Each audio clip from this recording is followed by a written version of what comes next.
One of my favorite sharks, which a lot of people don't agree, is Mr. Wonderful, Kevin O'Leary. Yep. And I would say if you don't like, Canadian. oh, is he? Hey, right? Hey. So That had to come out at some point. absolutely, it had to. And what I like about and what I say is, if you don't like Kevin O'Leary based off of his persona on Shark Tank, find his YouTube channel. I can almost guarantee that you will start to understand and get him. One thing that I learned from his YouTube channel is somebody asked him, they said, hey, you sold your educational business for over $1 billion. How were you able to sell at such a high valuation compared to other people? And, you know, Kevin was like, nobody's never asked me that before.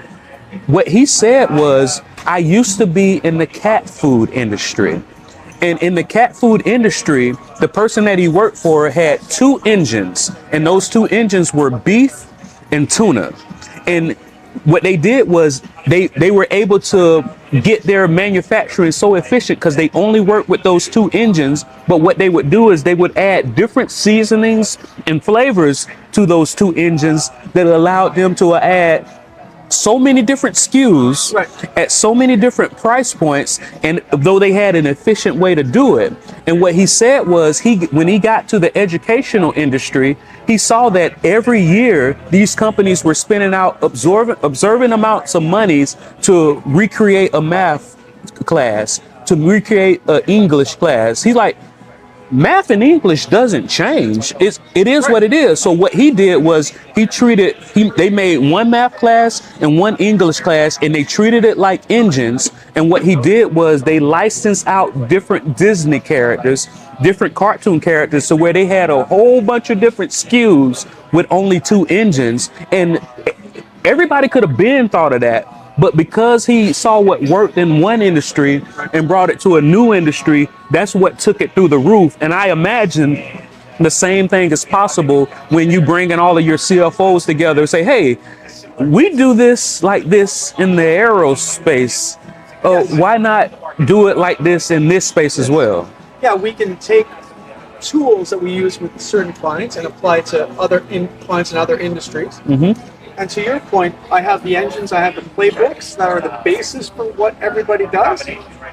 So that gets them to a certain point, and then beyond that, you rely on their expertise and their experience to make all those changes necessary. So we can take that core and tailor it to every client to meet their needs.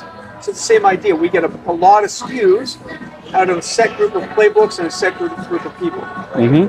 Right. So that's it's a great way to describe it. Oh man, yeah, an amazing way to describe it. You nailed it. It just reminded me of something. I use amazing for a lot, right? And like for example, I just ate whatever this. I forgot what she said it was, right? But I just ate this. And I would eat and say, this is amazing. And they'd be like, well, if you wasted amazing on a pastry, what would you call it if you ever seen God descending from on high? You just wasted amazing on a pastry. And what's your answer to that?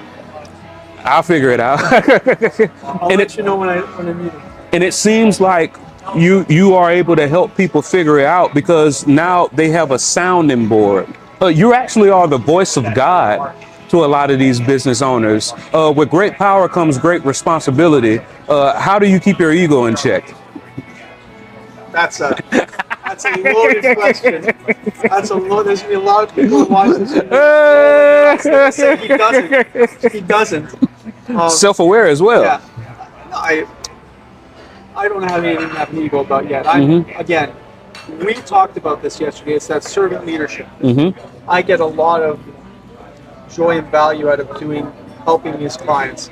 It's not an ego thing, it's just we're approaching this differently than a lot of other people are doing it. Mm-hmm.